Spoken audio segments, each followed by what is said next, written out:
여러분 안녕하세요. 오롱정입니다. 네, 대선 얼마 안 남았네요. 정말 다가오고 있는데 관련된 기사 한번 같이 보고자 합니다.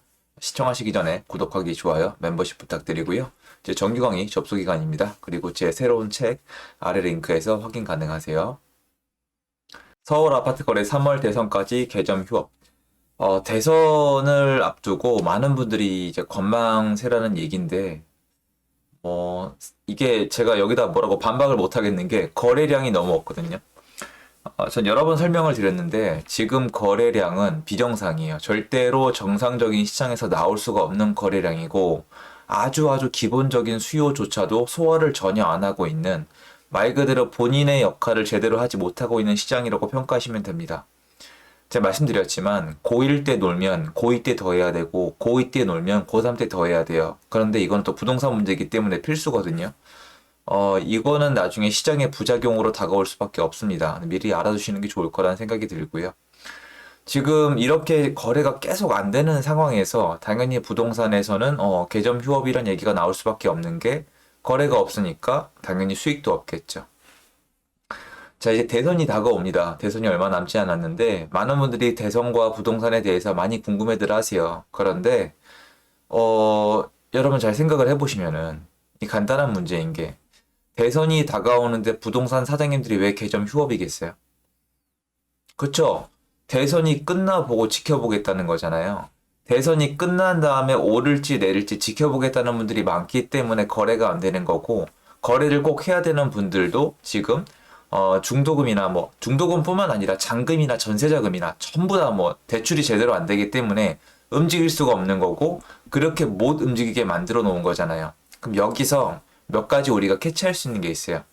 첫 번째로 대선이 다가오기 때문에 대선까지는 부동산을 안정화시키고 싶은, 아니 어쩌면 안정화된 것처럼 보이고 싶은 정부의 역할이 있을 수가 있고요. 두 번째로 거래량이 정말 어느 정도로 적은지 부동산 사장님들이 보여주는 거 아니에요. 여러분 만약에 돈이 된다면 지금 왜 놀겠어요? 개점 휴업이란 뜻이 무슨 뜻이냐면 많은 분들이 오해를 하시는데 부동산을 투기의 대상으로만 보시는 분들이 많이 있어요. 그래서 개점 휴업이란 얘기가 나오면 요새 부동산이 재미가 없구나라고만 생각을 하시는데 너무나 초보적인 생각이에요. 왜냐? 매매 시장이 스탑이 되고 매매가 더 이상 오르지 않는다는 생각이 들면 집이 필요하신 분들은 월세와 전세를 많이 찾기 시작을 하는데요. 사장님들 입장에선 월세든 전세든 매매든 수수료가 나오는 건 똑같아요. 그래서 전세 계약이 많이 이루어져도 수입이 충분히 나와서 절대 개점 휴업을 하지 않습니다. 말 그대로 이분들은 월세든 전세든 매매든 거래만 하면 장땡이고요.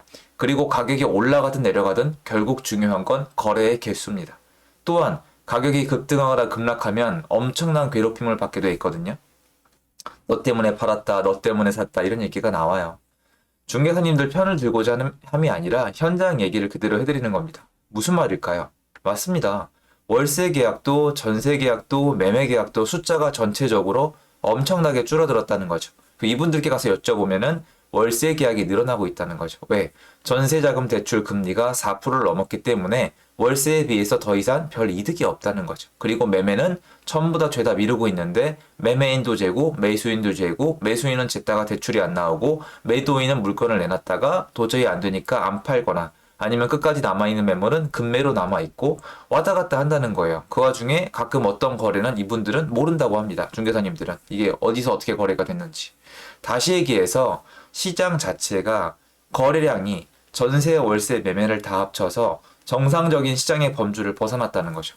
이거는 누구한테 확인하면 되느냐? 여러분 심심하면 나가서 중개사님들한테 물어보세요. 중개사님들 중에서 한 15년, 20년 하신 분들도 많아요, 동네에서. 정말 많아요. 왜냐면 아파트 연식 자체가 15년, 20년이 많잖아요. 이 아파트 처음에 준공됐을 때부터 계신 분들 많거든요. 그분들은 버틴단 말이에요. 본인이 하는 일이 그거니까. 그럼 물어보세요. 사장님, 이 개점 이후로 지금처럼 모든 거래를 합쳐서 거래가 적은 적이 있습니까? 그럼 대답이 똑같아요. 없습니다. 나도 이런 건 처음 봅니다. 무슨 말이냐면 그분들도 놓치고 있는 게 있어요. 뭘 놓치고 있는 게 있냐면 사람은 기본적으로 집이 필요하거든요.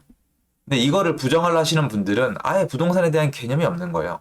사람은 무조건 집이 필요해요. 사람이 집이 필요 없다면 지금처럼 거래가 안 되는 시기에 서울에 집이 텅텅 남아 돌아야 되는데 그렇지가 않단 말이에요. 그럼 사람들은 집을 구하러 나와서 월세든 전세든 매매든 구해야 되는데 이렇게 하다 보면 당연히 기본적인 거래가 일어나야 되거든요. 그게 중개사님들이 지난 15년, 20년 동안에 본인이 체감한 바가 있어요.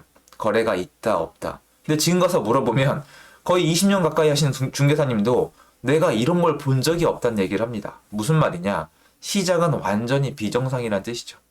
올라가든 내려가든. 지금 올라간다, 내려간다는 얘기를 하는 게 아니잖아요. 여러분들은 거기에 혈안이 되어 있으니까. 월세, 전세, 매매에 기본적으로 시장에서 요구하는 거래량이라는 게 있어요. 그런데 지금 그 량자체 못 채우고 있다는 건 무슨 얘기냐면 축적이 되고 있다고 해석하는 게 맞다고 저는 생각을 하거든요. 계속 얘기가 나올 거예요. 뭐 금리 인상이다, 대출 규제다. 사실이죠. 근데 일단 저는 금리는 아예 안 보고 있고, 그리고 대출 규제, 대출 규제는 사실은 영향이 있죠. 그리고 이런 분들도 있어요.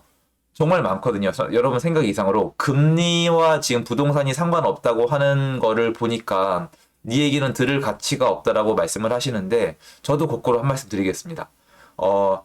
그 얘기를 하고 싶으시면은 제 채널을 볼 수준도 안 되시는 거니까 안 보시는 게 좋은 것 같아요. 거의 수준이 여기 한 요 정도 화면에 나오나요?